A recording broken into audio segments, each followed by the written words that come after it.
Sparky, Sparky, Boom Man. See, I can remember that, and I can say that, I can pronounce it. More names like that. So, don't you guys know that whenever we say a name wrong, everyone goes nuts? It brings us such joy. It brings us such joy to see you get so angry.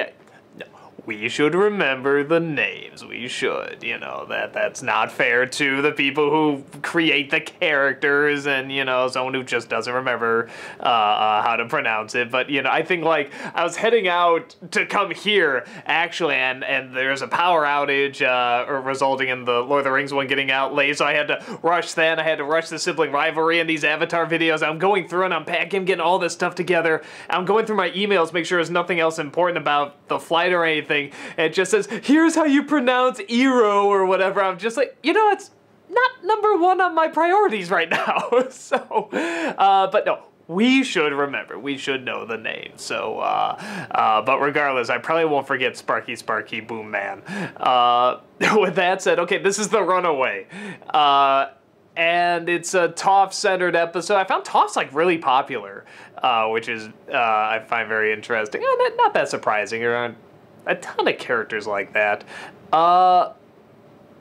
It's got some good jokes in it. The blind jokes, especially in this one, really made me laugh. I think the only, you kind of know they're gonna do blind jokes. The only one that really ever made me laugh was in when they were looking for the library. And she says something like, I found it. Like, what? Where? And she's like, oh, that's what I'll say when we eventually do find it. And she just does a, and it's hilarious. But that's the only time I laughed really hard. There were some really good ones in this one. Her playing dumb as the blind person was great. You know, I mean, even really over, like, trying to find the bowls and stuff. I mean, that was great. Every time they whipped out a piece of paper, you know, Toph, you know, do you know what this is? And she's like, well, I'm assuming a piece of paper, but it's what's on the piece of paper that's important. And then Katara does it again. And she's like, what is with you people? And it works so well because I think for a half a second, forget, too, that she can't read it. Or when they write the letter on the hawk, or the bird. I like that there's a bird now. I think that's cool. And they send it to Katara, acting like it's an apology letter, and she's like, she can't write! So, very funny stuff in this episode. It's funny because there's this really tender scene, like probably one of the most tender scenes in there, and that's when, Sokka and Toph are talking about why Katara is so motherly and why it's important. And, boy, writing dialogue like having Sokka forget his mother's face, I mean, that's heavy stuff. That's, like, really heavy stuff. That's a hard thing for a kid to admit moment. And the way it comes around to that, when he thinks of mother, even the term mother, he thinks Katara now. And of course she's in there and she's listening to the whole thing, but and the way Toph's opens up too about, you know, suddenly her connection with her parents, or the lack thereof, and the choice she's made, and again, knowing that Katara's down there hearing this too, and her reactions, and the animation of her reactions, all of that was just so wonderful, and just a really good, emotionally fueled moment, and just perfectly done. Really, one of the strongest, in my opinion. This show has had a lot of really good, strong, emotional moments. I thought that one was very, very nicely done. But then, okay, it's not a but. The moment is still a great moment. It's just funny because a few moments later, we have Katara and we have Toph in jail, and what even was the scene? I can't remember. She's like, you know, I suddenly thought of my parents and how much I miss them. And she gets teary-eyed, and Katara hugs her for a second, and it's so rushed. And you didn't need that. I don't, because you know she's gonna send the letter at the end anyway, and I think it's it's gotten out with the scene before where Katara's listening. I don't think you need that, but again, I'm only doing that because Avatar and not your everyday kids family show. So again, I'm only saying it for that reason, because I could see it's a million other kid shows and I give it a pass. I only say it because it's Avatar and it's so fucking good. Well, on that note, the other thing I thought was a little gimmicky was opening up with Toph getting captured and Katara say, you brought this on yourself. It's like 3 days earlier. I hate those. I don't know what it is. I think I'm just tired of it, maybe.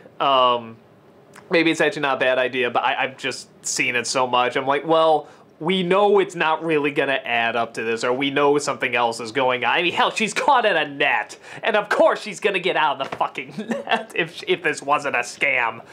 But that's a pet peeve. A lot of kids watching it, I'm sure, would be like, whoa, what's going on? So that's just a pet peeve thing. And then the only other thing, I'm talking about a lot of negative things about this episode. It's a good episode. Like I said, it's a very emotionally fueled episode, and for whatever reason, I'm just picking out these little nitpicks. But it bothered me that Aang said, I give you the Avatar's promise that I will not scam anymore. And it's just a direct lie. And again, no, he's a kid. Got it. But first of all, he's not doing it to an enemy. He's doing it to his best friend. Not just his best friend, like his love. And he just straight up lies on his Avatar promise or whatever. And if that's even a thing, probably not, but he made it sound like a thing. But he broke a promise, and he broke it the millisecond he was away from her. And that, I mean, okay, he's a kid, but he grew up with monks. Monks! Come on, don't, it's a promise. I take promises very seriously, so when somebody, it's just like, I promise, and then just immediately scraps it, I'm like, okay, that's really unlikable. That just drives me nuts. So, now, if there was another way around it, if he said later, well, I never said I would do scams this way or that way, if he found a way around it, that would be very smart and very, like I say, even a monk technically could get away with that, even though they know they're kind of, manipulating, but it would count. He technically wouldn't be lying, but there's none of that. He just straight up lies, and that, I didn't like that. I don't know. I expected more of you, Aang. So, but again, that stuff, that's the minor stuff in this. This episode, like I say, it's the emotion is what really rides through on it. We get, of course, a little bit of action, near the end. Not the best action compared to the other ones, but again, it's not the focus of this one. It's not supposed to be a super action episode. Again, good comedy. I'm just thinking there's like a ton of funny moments where I laughed out loud. I love the scams. The scams were great. And I love the way she would manipulate the rock back into the bowl. I love the way I love the editing when Sokka comes out as whatever, the angry either father or brother, whatever, that sees Toph hit by the carriage that they manipulate. You just see him fold his arms, and then you see a money bag and another money bag and another and another, and he goes, okay.